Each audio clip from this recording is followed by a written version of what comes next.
quelques minutes du côté de Saint-Étienne pour vivre les premières réactions sur cette première mi-temps et ce beau parcours des Pays-Bas pour l'instant. On va s'intéresser aux Allemands, ou en tout cas grâce aux Allemands, on va retrouver un geste technique préparé par Philippe Guillard. Les Allemands, eh bien, synonyme de jeu en Allemagne pour un Français, c'est Vicente Lizarazu. Vous allez voir, Vicente est au restaurant aujourd'hui, il a un peu l'estomac dans les talons, mais il n'a pas tout ce qu'il faut pour bien conforter la communication. Vous allez comprendre.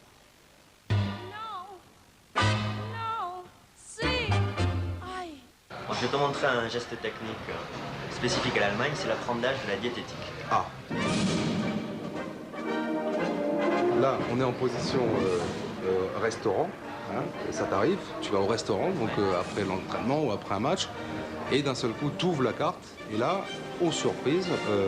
Je lis la carte et oui, c'est vraiment pas gagné. Donc je vais faire un essai avec mon frère, qui est le serveur de ce restaurant.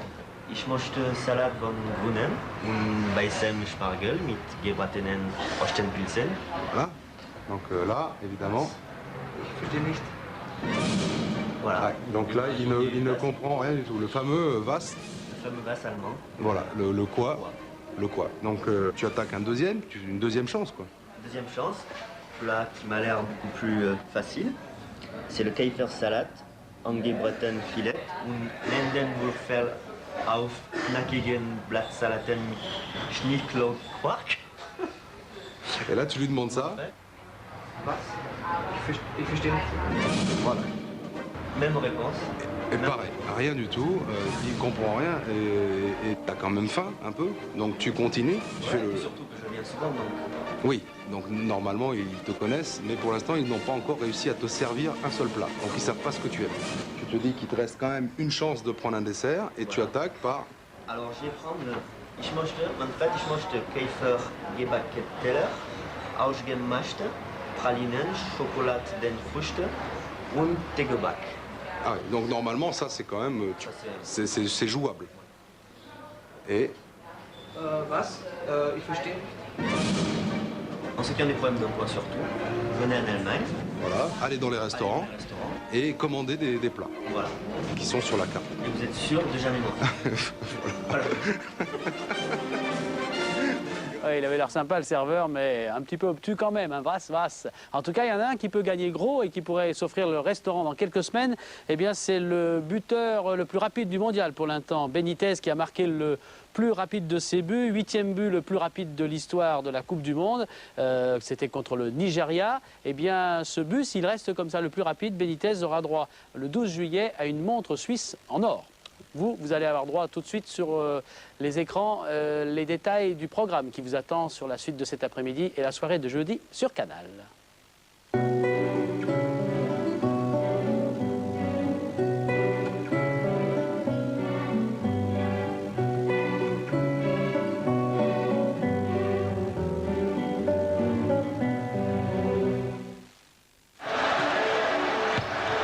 Vivez la Coupe du Monde avec Vivendi. Voilà, avant de vous laisser découvrir également le film que vous suivrez en notre compagnie ce soir à 23h30, je vous rappelle cette info si vous n'étiez pas là avant les coups d'envoi tout à l'heure. Désignation de Marc Bata, l'arbitre français, pour diriger le prochain 8e de finale qui opposera samedi le Brésil au Chili. On passe à la vie de Jésus maintenant, c'est le film.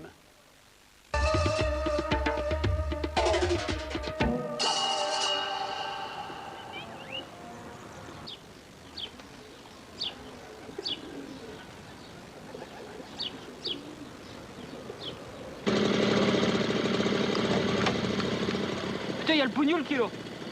Oh, qu'est-ce qu'il veut? Il cherche la merde. Je sais pas, moi. Mais qu'est-ce que tu fous là, toi? C'est un problème?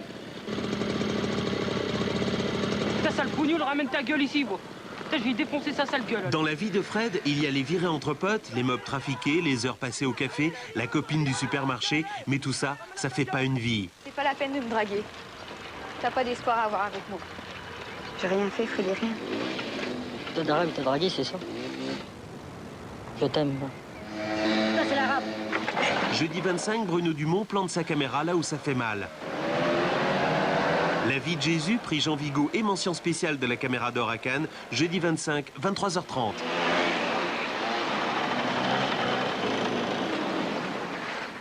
On va parler des arbitres il y a quelques instants. France-Paraguay, 28 juin à Lens à 16h30. Eh bien, ce match sera arbitré par un arbitre qui vient des Émirats Arabes Unis, Mohamed Ali Boujjaïm. Et arbitre de réserve, on l'a dit tout à l'heure avec Charles Vietris, c'est monsieur Béar Mars, l'arbitre de Brésil-Norvège, qui avait bien raison. On en reparlera avec les images tout au long de cet après-midi. Allez, on va aller retrouver Philippe Jonin dans les loges de Saint-Étienne avec des Hollandais qui n'ont peur ni de la pluie ni des Mexicains pour l'instant, hein, Philippe? Oh non, et puis c'est vrai que c'est en toute sérénité et en toute tranquillité qu'ils ont quand même abordé ces 45 premières minutes. Arsène, on a vu une équipe des Pays-Bas qui a déjà dominé son sujet rapidement, un but après 4 minutes de jeu, et puis progressivement qui a posé et qui a su jouer en contre et inscrire ce deuxième but. Oui, on peut dire que le deuxième but a été décisif et la force collective des Hollandais a fini par marquer l'esprit des... Pardon? Non. Vous n'avez rien dit. Et la force collective des... On a vu en première période l'équipe bien en place, bien assis. Bon ben on relançait, il menait 2-0 tranquillement et sur cette seconde période il s'écroule quelque part derrière et surtout derrière. Surtout derrière, ce qu'on supposait un peu à la mi-temps quand même. Parce qu'à partir du moment où ils ont été exposés à la lutte physique derrière, ils n'ont plus pu relancer ni alimenter leur milieu de terrain. Et c'est là qu'ils ont perdu leur jeu. Alors qu'on aperçoit le Parc des Princes, la déception du côté des Belges. Philippe, on est triste pour cet homme, pour Enzo Scifo, parce que c'est un très très grand joueur. Il a évolué déjà plusieurs fois sous le maillot belge dans des Coupes du Monde différentes. Il avait boudé la sélection, il est revenu. On est triste pour lui parce qu'on l'a côtoyé souvent en championnat de France et c'est un artiste du football international. On est triste qu'Enzo Scifo quitte le football et surtout la Coupe du Monde en France, pas le football mais la Coupe du Monde en France sur cette image. Mais enfin le Mexique était vraiment très très séduisant. Voilà, Mexique qualifié, Pays-Bas qualifiés contre la Yougoslavie ou l'Allemagne ou l'Iran ou les États-Unis. Les États-Unis je crois pas, mais l'Iran c'est toujours possible. Merci à toutes et à tous, et Laurent et Philippe et moi, on vous dit au revoir. Au revoir.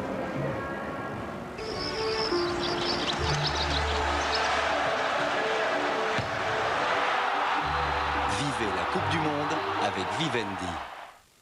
On va rejoindre le Parc des Princes avec Thierry Gilardi dans 10 secondes pour retirer les enseignements de cette élimination de la Belgique et de cet après-midi. Une image tout de suite qui date de quelques heures, c'était à Saint-Étienne. Vous allez voir que ça se passait bien avec les supporters mexicains et aussi les supporters hollandais. Ils ont tous simplement décoré et animé la ville, les Hollandais. Ils ont même coloré les fontaines. Ce soir, ils seront obligés de laisser un petit peu la place pour les autres jets d'eau aux amis mexicains qui se sont donc qualifiés également cet après-midi. Allez, voilà pour la fontaine. On va retrouver maintenant le soleil du Parc des Princes, mais surtout la loge avec Thierry et une foule toujours bien présente dans ce parc. Thierry. Oui, Philippe, avec un sentiment partagé un petit peu aussi ici au Parc des Princes. Admiration devant la vaillance des Coréens du Sud et déception de l'élimination de nos amis belges. Une tournée en premier vers André Rémy, qui est triste quand même, André. Mais je suis triste pour les supporters. Moi, personnellement, je n'éprouve pas une grande tristesse parce que quand on veut son malheur, quand on le cherche, on y arrive. On a joué 20 minutes en 3 matchs. 20 minutes, les 20 dernières. Le reste du temps, on a spéculé. Alors quand on joue comme ça, qu'on s'est rattrapé à 2-0, qu'on joue avec son bonheur, mais je crois que tout simplement, sportivement, on ne mérite pas d'être dans les 16 derniers, c'est-à-dire maintenant la Coupe du Monde commence avec 16 équipes. On n'y a pas d'autre place. C'est dommage pour Scifo, c'est dommage pour tous les joueurs, c'est dommage pour les supporters, mais c'est comme ça. Ouais, on pense effectivement, comme le disait Denis tout à l'heure, très fort à Enzo Scifo. Tiens, Safet qui tenait un peu le même rôle qu'Enzo Scifo. C'est triste de voir un joueur de ce talent, de cet acabit, quitter comme ça la Coupe du Monde. Et c'est vrai, mais il faut savoir que dans cette équipe de Belgique, il y avait quand même beaucoup de joueurs très âgés. J'ai regardé la composition de l'équipe. Il y avait 6 joueurs sur le papier qui avaient plus de 32-33 ans. Et on sait, pour battre une équipe coréenne, il fallait des joueurs qui sont capables de faire un grand pressing, de défendre très très haut, de priver des Coréens des ballons. Ils étaient capables pendant 5-10 minutes. D'ailleurs, ça leur a permis d'ouvrir la marque. Mais plus le temps passé, plus les joueurs de Belgique étaient fatigués et à la fin, ils auraient dû perdre le match. Loïs, déçu par la performance de cette équipe belge. Il y a eu l'Espagne qui a disparu de la compétition hier. Aujourd'hui, c'est le tour de la Belgique. C'est une deuxième grande nation qui nous quitte. Et je crois qu'il faut rendre hommage aussi aux Coréens parce qu'ils nous ont montré parler le des football Coréens parce qu'ils nous ont étonnés. Ils nous ont étonnés. Et bon, c'est vrai qu'on La Belgique quitte la Coupe du Monde, comme le disait si bien Rémi. C'est vrai que la tristesse doit être dans le camp des supporters belges, mais ils ne doivent que s'en prendre qu'à eux-mêmes, parce que s'ils ne sont pas capables de battre la Corée, vous savez, la Corée est bien, elle joue, elle fait son jeu, et les Belges sont soi-disant au départ avec un peu plus d'expérience, ils ont l'habitude de ces compétitions. Ils n'ont pas su trouver les ressources nécessaires. On a vu des Coréens, comme le disait si bien Safet, je crois que l'âge des joueurs belges est assez élevé. Les Coréens les ont battus sur la vitesse, sur la vivacité, sur la fraîcheur. Sur la fin de match, ils étaient encore plus présents, les Coréens, que les Belges. Mais ils ont joué leur va-tout, les Belges, en fin de match. Mais ça a été un match assez ouvert, assez spectaculaire. Moi, j'ai beaucoup aimé, j'ai beaucoup apprécié. Et rendons hommage quand même aux Coréens. Et aux Mexicains, hein, qui se sont donc qualifiés, Louis. C'est un peu la confirmation de ce qu'on voit depuis cette début de Coupe du Monde. La bonne santé du football d'Amérique du Sud et d'Amérique centrale avec cette qualification du Mexique. Ça vous surprend, ça, que ces pays d'Amérique réussissent en Europe? C'était pas l'habitude, hein. Bon, on n'avait pas trop l'habitude, mais il faut dire aussi qu'aujourd'hui, il y a 32 équipes qui font une Coupe du Monde. C'est beaucoup plus ouvert, il y a plus une grande largeur pour que ces équipes-là puissent éventuellement, dans cette compétition, se montrer. Et les Mexicains nous ont montré, comme le Paraguay aussi, qu'il ne faut pas oublier, qui vont rencontrer l'équipe de France dimanche, qu'il faudra compter avec eux. Et c'est bien, ça donne un petit plus à la compétition. C'est pas toujours les mêmes qui sont à l'arrivée, comme on dirait. C'est pour ça que ça fait du bien de voir ces équipes-là nous montrer qu'ils ont aussi des qualités et qu'ils ont beaucoup appris aussi. Et attention à la Colombie qui reste la menace pour l'équipe d'Angleterre, qui pourrait être un des 3e grands perdants de cette première phase finale de Coupe du Monde. Pascal, un petit mot sur ce que vous avez vu cet après-midi. On va venir à ce football sud-coréen, ce football asiatique. Il y a le Japon qui nous avait pas mal plu, qui avait notamment presque emballé, hein, Jean-Claude Sodo il y a quelques jours à Nantes. On a été surpris par ce football sud-coréen. C'est frais, ça va vite. C'est vrai, c'est très rapide et je crois que cet après-midi, on a passé un bon après-midi. Avec Louis, on s'est régalé. Parce qu'une équipe qui voulait se qualifier, je parle des Belges, il fallait attaquer plus que ça. Mais bon, comme il disait Safet, l'âge peut-être les a un peu trahis. Mais bon, les Coréens n'avaient rien à perdre. Ils voulaient quitter ce mondial avec une bonne image. Et on les a vus de partout, tête en avant, tête en avant. C'était super. Loïs ? Je voulais simplement remarquer que dans cette équipe sud-coréenne, il y a un garçon qui m'a énormément plu. Le capitaine, je parle. Le capitaine. Le numéro 6, on parle beaucoup de ces jeunes qui arrivent, ce Flo, de Vérone, des garçons qui ont fait beaucoup depuis le début de la compétition. Mais c'est un garçon qui s'en va, mais je crois que j'espère, parce que moi à l'Athletic de Bilbao, je ne peux pas le recruter. Ah non, il n'est pas basse. Il n'est pas basse. Hein. Mais j'espère qu'il y aura quand même des garçons ou des clubs qui s'en apercevront, parce qu'il a vraiment montré d'énormes qualités. Ouais, Safet, il est peut-être en train de construire une équipe. Safet, vous avez vu des joueurs intéressants parmi ces Sud-Coréens. On parlait de ce buteur, voilà, hein, c'est lui qui a inscrit le but. J'ai regardé sur la feuille, il a quand même 55 sélections. Oui, mais là, c'est jeune, hein, je crois qu'il a que 25 ans. Cyril peut intervenir. Hein. C'est vraiment un très très bon joueur. C'est certainement le meilleur du match aujourd'hui. Thierry ? Oui, Cyril. Il y a Joël qui, je crois, voulait... qui voulait le faire venir à Metz déjà, non, c'est ça, je ne sais pas, il ne l'a pas dit. Mais je crois qu'il voulait te dire un petit mot concernant Georges Lekens. Oui, je pense qu'on est un peu sévère avec Georges Lekens parce que les matchs que vient de faire l'équipe de Belgique sont un peu de la même veine que dans les phases éliminatoires. Il a réussi à mener cette équipe en Coupe du Monde. Il lui a manqué vraisemblablement un peu de joueurs créatifs et de talent parce que pour marquer des buts, il faut quand même traverser tout le terrain. Donc il faut des joueurs à droite qui techniquement ont les qualités pour le faire. Et puis d'autre part, je crois que son banc était un peu juste à ce niveau-là pour pouvoir modifier un petit peu le cours des matchs. Donc il ne faudrait pas non plus le tenir pour seul responsable de cette élimination. Il faut rappeler quand même qu'en Coupe d'Europe, Thierry, les clubs belges désormais ont du mal et que le niveau du championnat belge n'est plus forcément extraordinaire. Je crois qu'André Rémy pourrait le confirmer. Ouais, et Cyril et Joël, le joueur créatif, nous on l'a dans la loge. Hein. C'est Safet Suzy. Qu'est-ce qu'il y a des joueurs Safet qui vous ont épaté depuis le début de cette Coupe du Monde par leur sens de la création? Oui, il y a toujours Baggio qui a été très bon les deux premiers matchs. Il y a Del Piero qui n'est pas rétabli, mais qui est un grand numéro 10 aussi. Il y a Stojkovic qui est pas mal non plus. Et ça, c'est les anciens, on les connaît ces noms-là, Safet. Donnez-nous des noms de ceux qui vont faire le football dans les prochaines années. Vous en avez eu? Louis, ça peut intervenir. Hein. Moi, je peux dire, Safet, il y a un bon joueur que j'ai beaucoup dans l'équipe d'Argentine, c'est Vérone. Vérone. Je crois que c'est un garçon qui a un talent immense. C'est un garçon qui nous a montré des qualités au niveau du jeu impressionnantes. Joël, il a des noms à rajouter à cette liste? Moi j'ai vu un très bon joueur dans l'équipe de Roumanie, il y est, qui m'a fait une superbe impression avec une aisance, une vitesse, une fluidité, un joueur déterminant.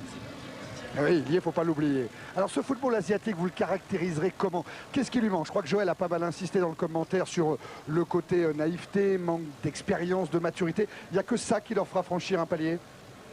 Il faut qu'ils arrivent à trouver une certaine discipline au niveau du jeu. C'est-à-dire. Ouais, parce que Louis, vous aviez une drôle de réflexion tout à l'heure. Vous êtes venu me voir en me demandant mais quel est le système des Coréens? Je ne le connais pas. Moi, je n'arrivais pas à les positionner. Ils étaient tellement en mouvement, ils voulaient tellement défendre. Comment? On va rendre tout de suite, c'est Philippe Brouillet qui nous appelle, mais Louis, vous avez le temps de finir la phrase. Je les ai trouvés très rapides. Derrière, ils défendaient tellement, ils essayaient de se positionner là où il y avait un trou, ils essayaient de se positionner pour qu'on essaie éventuellement qu'on leur fasse pas un but. Mais bon, c'est vrai qu'ils étaient tellement envie de maintenir, de garder ce résultat, qu'on n'arrivait pas à les voir sur le terrain où ils se positionnaient. Eh ben voilà, ça va être sur ce mot-là qu'on va vous rendre l'antenne, Philippe, au Parc des Princes. La Belgique est éliminée. Merci Thierry, merci à tous ceux qui étaient autour de vous dans cette loge au Parc des Princes. On parlait des Belges qui étaient tristes. Regardez du côté des Mexicains, eh bien, ce sont des larmes de joie. On a reçu il y a quelques instants cette image, c'était à Geoffroy Guichard. Là, on est tout près du quart de la télévision mexicaine et on est en train d'apprécier, bien évidemment, ceux qui n'avaient pas beaucoup de billets, ils étaient dehors. Eh bien, on a apprécié l'égalisation des Mexicains. Alors on est en train de rire et de pleurer dans cette Coupe du Monde parce que là on arrive à des moments très décisifs et c'est vrai que hier, vous vous en souvenez, c'était plutôt des pleurs et des pleurs là vraiment de la défaite avec cette élimination des Espagnols. Regardez cette image, on vous l'a montré en fin d'émission hier vers 23h15. C'était Zubizarreta qui revenait sur la pelouse de Lens. On va vous la montrer, voilà. Zubizarreta avec cette triste sortie qui coïncide avec la fin de sa carrière internationale. Et Zubizarreta s'est exprimé, vous allez entendre, avec beaucoup d'émotion et de tristesse. El tiempo se acabó el recreo. Por fin hay que dejar de jugar. Por fin ha llegado ese día que un futbolista nunca sabe cuál será y que yo he tenido la suerte de poder elegir. Por fin llega el momento de decirles adiós. Pero este también es un momento para sentirme orgulloso. Orgulloso de haber sido honrado conmigo mismo, orgulloso de lo que he logrado, pero también de cómo lo he logrado. Orgulloso porque sé que el fútbol no regala nunca nada. Adiós, hasta siempre. Muchas gracias. Se acabó. Applaudissements, puis un sourire qui a du mal à percer sur le visage de Zubizarreta, donc qui se retire, en tout cas au niveau international. On va aller à Nantes maintenant en direct, retrouver David Berger pour USA-Yougoslavie ce soir 21h. C'est vrai que les Américains sont éliminés. En face, on a des Yougoslaves impressionnants contre les Allemands et qui ont donc, David, je crois, vraiment les moyens peut-être de prendre cette première place du groupe aujourd'hui. Bonjour. Ah oui, bonjour Philippe, absolument. En tout cas, c'est un vrai duel à distance entre l'Allemagne et la Yougoslavie. Vous l'avez dit, arbitré ici par des Américains qui sont vraiment très très détendus, à tel point que l'entraînement hier a été tout simplement annulé. Les joueurs ont préféré aller à la plage. Et puis tout à l'heure, on a eu David Régis au téléphone et on avait vraiment l'impression qu'il était en discothèque. En fait, c'était tout simplement ses coéquipiers qui écoutaient de la musique pour se détendre, écouter un peu les derniers tubes de l'été. Donc voilà pour la préparation américaine. Vous imaginez bien sûr que celle des Yougoslaves est complètement différente. Pas question de faire tourner l'effectif. Slobodan Santrac, le sélectionneur, a été très très clair. Seuls les meilleurs joueront. C'est donc l'équipe type qui jouera tout à l'heure. Très très motivé, autant que contre l'Allemagne, avec comme objectif de réaliser un carton, un petit peu comme lors des barrages. Souvenez-vous et regardez ces images. Je crois qu'on vous a retrouvé les images du match contre la Hongrie, donc pendant les barrages. Les Yougoslaves avaient gagné les deux matchs, 7-1 et 5-0, 12-1 donc sur l'ensemble des deux matchs. Et puis on se souvient aussi que lors de la Coupe du Monde 74, donc il y a 24 ans, on avait eu à peu près le même cas de figure. Et la Yougoslavie avait réussi à prendre la première place du groupe lors de la dernière journée, au détriment du Brésil et de l'Écosse, en gagnant 9-0 contre le Zaïre. C'est donc exactement ce genre de victoire qui permettrait à la Yougoslavie de décrocher tout à l'heure la première place et donc de distancer l'Allemagne. Alors on s'ouvre à ce match avec Patrice Rio. Patrice, on sait qu'il y a un vrai fossé entre la Yougoslavie et les États-Unis. La question, c'est est-ce qu'on peut vraiment s'attendre à une résistance américaine? Oui, on l'espère. Il est certain qu'après leur défaite face aux Iraniens 2-1 et cette élimination, la pression pour eux est tombée. Ça va peut-être leur permettre de jouer leur vrai football, de prouver quelque chose. Par contre, il ne faudrait pas qu'ils recommencent ce qu'ils ont fait contre les Iraniens, où pour revenir au score à un quart d'heure de la fin, l'organisation générale de l'équipe a été abandonnée. Et ça pourrait leur jouer de mauvais tours. Voilà, donc on devrait, Philippe, voir beaucoup de buts tout à l'heure à partir de 21h. 21h, vous ne serez pas tout seul. Il y a un autre match, bien sûr, en duplex sur Canal à Montpellier. C'est ce match qui oppose les Allemands aux Iraniens ce soir. Jamais, vous le savez, les Allemands ont été éliminés dans un premier tour. Est-ce que cela peut arriver ce soir face à une équipe iranienne qui n'est pas tellement expérimentée en Coupe du Monde? On va poser la question tout de suite du côté de Montpellier à Eric Bénard. Bonsoir Eric. Oui, bonsoir Philippe, cela peut arriver, bien sûr. Alors, juste un petit mot quand même sur la sécurité, parce que c'est important, vous le savez, c'est le premier match après le drame de Lens. Donc, Montpellier a fait ce qu'il fallait. Il y a 1500 policiers, il y a la police allemande qui est en aide, il y a les frontières qui sont en état d'alerte, il y a la vente d'alcool, on l'a vu dans l'après-midi chez vous, qui a été interdite ici à Montpellier. Donc, tout a été fait. Et regardez ces images, parce que tout se passe vraiment bien, ces images prises par Tafari Vidali cet après-midi. Ça se passait donc à Montpellier, le pardon allemand qui se prolonge jusque dans les rues de Montpellier. Une collecte est organisée pour venir en aide aux gendarmes grièvement blessés. Mobilisation donc partout des supporters de la Nationalmannschaft et heureusement donc beaucoup de bonne humeur pour l'instant. On a vu les supporters allemands fraterniser avec les supporters iraniens. Alors sur le terrain ce sera peut-être une autre histoire. C'est un match qu'on va suivre avec Jean-Luc Haribard comme toujours. C'est un groupe serré. Jean-Luc, David a esquissé le problème tout à l'heure.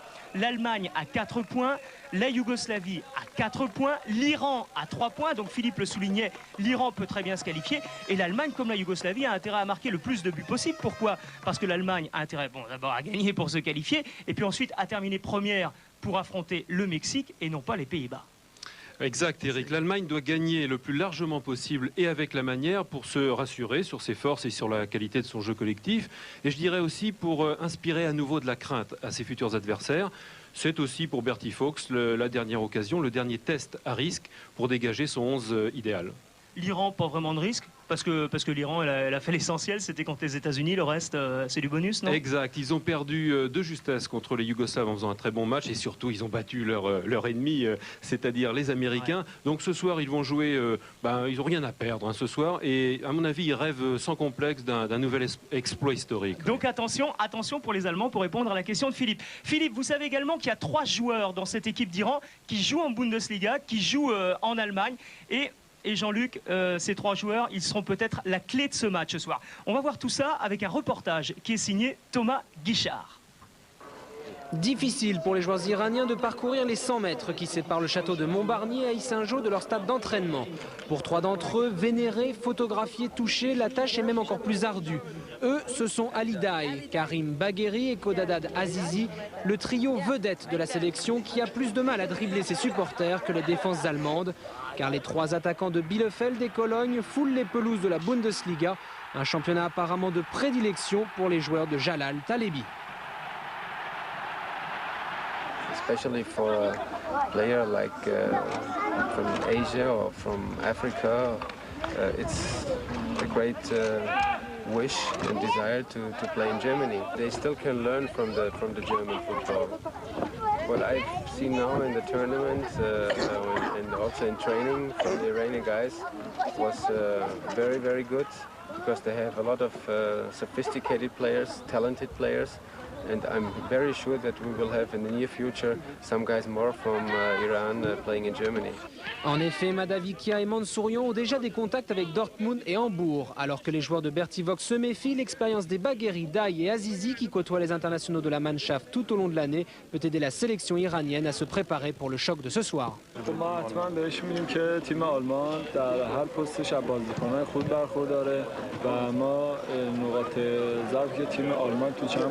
تدارکاتی داشتن حتما با مربی گوشزد خواهم کرد که یه خورده در خط دفاعشون با مشکل رو برسن و ما میتونیم این نظریات خودمون رو و بقیه بچه‌ها که تو بوندسلیگا بازی می‌کنن مربی انتقال بدیم. Les supporters et le pays tout entier attendent donc un exploit de leurs joueurs expatriés contre les triples champions du monde. Ils s'en remettent notamment au centre de Mansourian pour peut-être la tête d'Azizi. Un seul objectif, atteindre les 8e de finale. Et si Dieu le veut, les Iraniens seront peut-être récompensés. Voilà, Eric Bénard nous parlait tout à l'heure depuis Montpellier des mesures de sécurité qui ont été prises dans la ville et autour de la Mosson ce soir. Demain, des mesures également, de grandes mesures de sécurité ont été prises pour la venue des Anglais qui joueront un match important à Lens contre la Colombie. Voici tout de suite le reportage dans le Nord tourné cet après-midi par Stéphane Le Goff.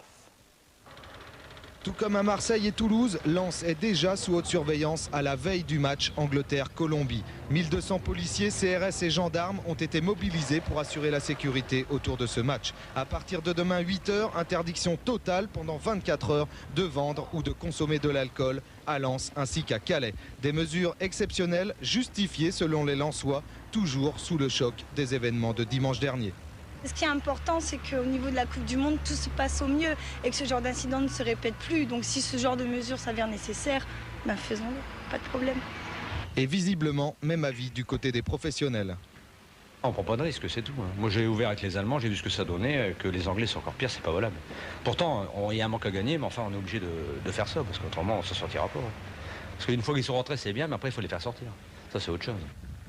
Ce matin, le port de Calais était déjà largement contrôlé à la douane. Fouille presque systématique des véhicules. L'Angleterre n'est qu'à 40 km. Près de 20 000 Anglais sont attendus demain à Lens. C'est vrai que demain, il y a des matchs importants. Il y a Argentine-Croatie, notamment à 16h. C'est du côté de Bordeaux, c'est même à Bordeaux même, bien évidemment. On va faire un peu d'anticipation. Le papier de l'équipe de Francis Huertas est consacré à cette équipe argentine de Passarella. Comment va-t-elle jouer pour son premier match difficile contre les Croates? Voici ce papier que vous lirez demain.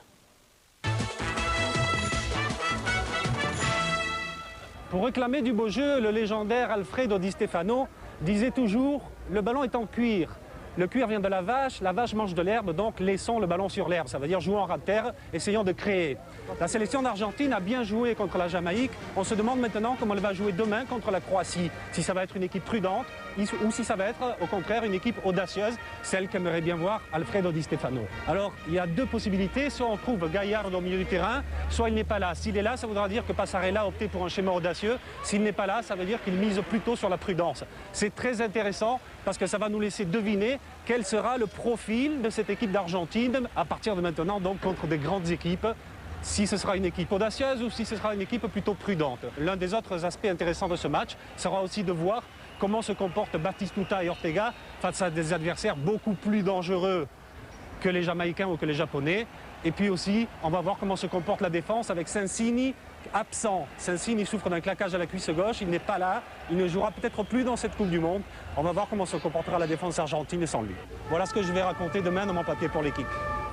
Merci Francis. Ça c'est pour demain. Ce soir, on vous l'a dit, Allemagne-Iran, c'est un choc très attendu, tellement attendu que Nathalie Yanetta en a fait presque la une de sa revue de presse. Bonjour. Oui, on va parler que de ça. Bonjour Philippe. Effectivement, les Allemands sont très inquiets.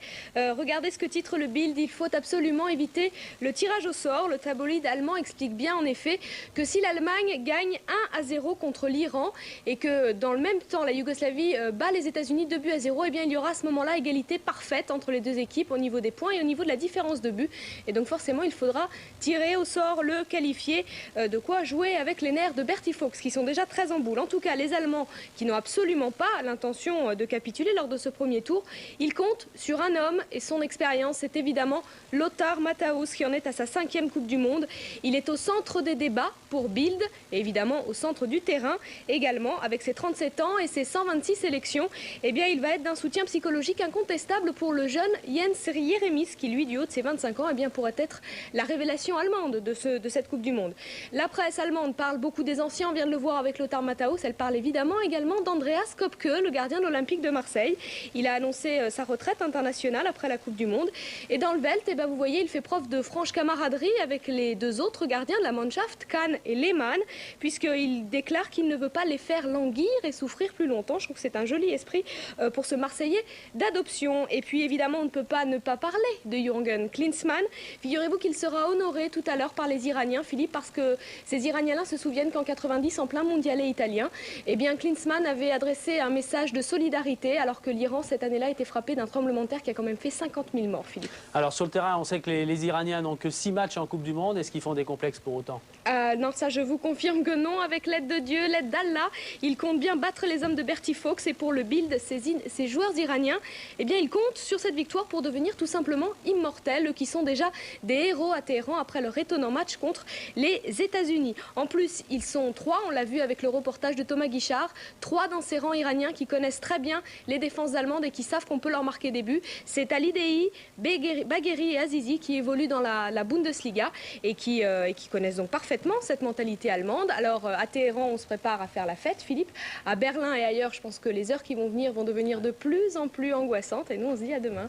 À demain, bonne soirée à vous Nathalie, et puis on se retrouve demain pour une nouvelle revue de presse. Allez, on a 30 secondes, nous soufflent nos amis de la régie, c'est Nathalie qui va vous dire au revoir. Tiens, USA, Yougoslavie, Allemagne, Iran, c'est à suivre. Et puis à 20h15, qu'est-ce qu'il y a Nathalie? À 20h15, il y a le journal de François Pêcheux.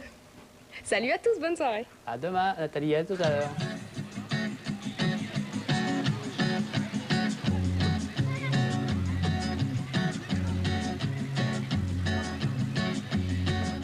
Solo voy con mi pena, sola va mi condena. Correré mi destino para burlar la ley, perdido en el corazón de la grande Babilón. Me dicen el clandestino por no llevar papel, pa' una ciudad del norte yo